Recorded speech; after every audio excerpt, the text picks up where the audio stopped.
Jadi saat ini kader yang masih berusia muda juga udah banyak terjun ke dalam politik. Selain itu kasus mengenai KKN juga terus meningkat dengan tersangka yang juga masih sangat muda. Nah, yang bisa kita tangkap bahwa beliau merupakan sebuah kader yang artinya merupakan penerus bangsa Indonesia di masa yang akan datang. Tentu hal ini merupakan hal yang sangat tidak kita inginkan. Nah, dalam hal ini menurut Bapak apa yang harus dilakukan oleh partai politik dalam menangani hal ini? Ya, mungkin dalam proses dari penerimaan atau juga dari yang sudah menjadi mitra partai politik. Dan bagaimana pendapat Bapak terkait dengan itu? Ya, yang pertama memang kaderisasi di sebuah partai itu begitu dibutuhkan ya, karena di situ ada namanya pembinaan kader.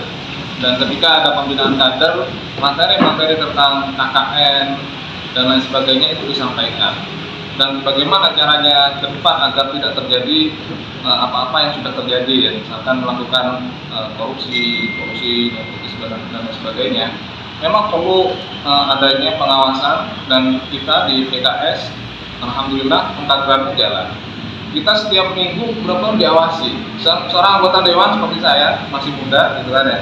Setiap minggu dipertemukan, diawasi, dievaluasi. Bagaimana pekerjaan Anda 1 minggu di gedung dewan? Apakah ada hal-hal yang aneh? Aneh ini kan ada berbagai macam persepsi aneh dari segi penerimaan gaji, mungkin ada kelebihan, itu diceritakan terus.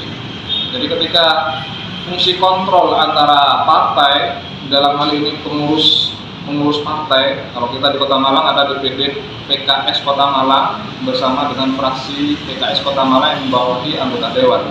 Ini fungsi kontrolnya berjalan. Ketika fungsi kontrol berjalan, maka besar kemungkinan kejadian KKN seperti itu bisa diminimalisir. Itu mungkin.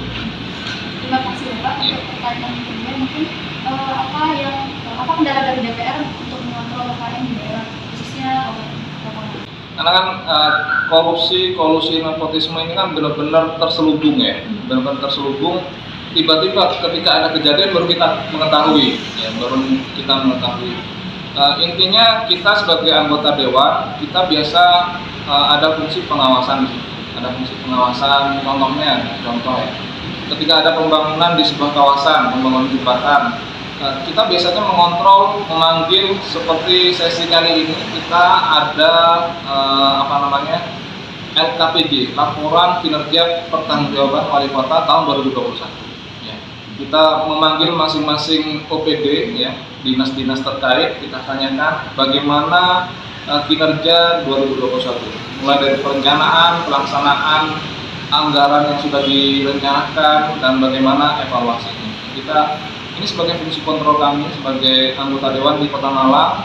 Alhamdulillah sampai sekarang fine-fine saja, dan kita harapkan di tahun-tahun berikutnya juga kita tidak berharap ada kasus-kasus korupsi baru. Mungkin seperti itu. Mungkin kalau misalnya di PKN, apakah sangat berpengaruh sebenarnya dari KKN ini dan inspeksi DPRD sendiri dari kasus-kasus yang ada di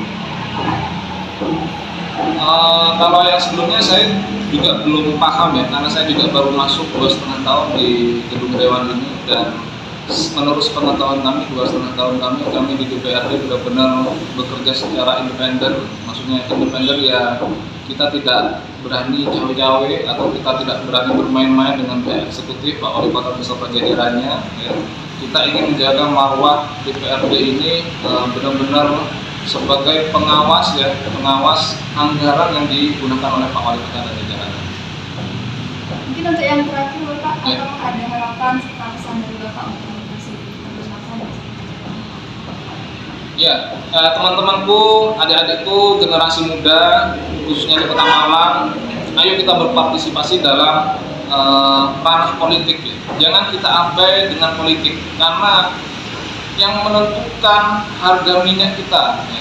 Harga minyak kita mungkin dulunya masih terjangkau, sekarang agak naik ya. Dan harga pangan, harga sekolah bisa gratis atau tidak, itu adalah di ranah politik ya. Ketika kita mengabaikan proses demokrasi politik di Indonesia, khususnya di Kota Malang, kita tidak acuh terhadap pesta demokrasi mungkin di 2024 nanti, maka hasilnya akan kalian dapatkan ketika orang-orang yang jadi anggota dewan mungkin orang-orang yang hanya belum mempunyai kompetensi yang pas. Mungkin teman-teman di akademisi seharusnya punya keilmuan, secara keilmuan mereka punya, tetapi ketika tidak disalurkan di ruang yang benar-benar ruangnya, yaitu ruang demokrasi, kalian aju tak aju, maka itu menjadi tidak benar. Itu menjadi. Terima kasih Bapak.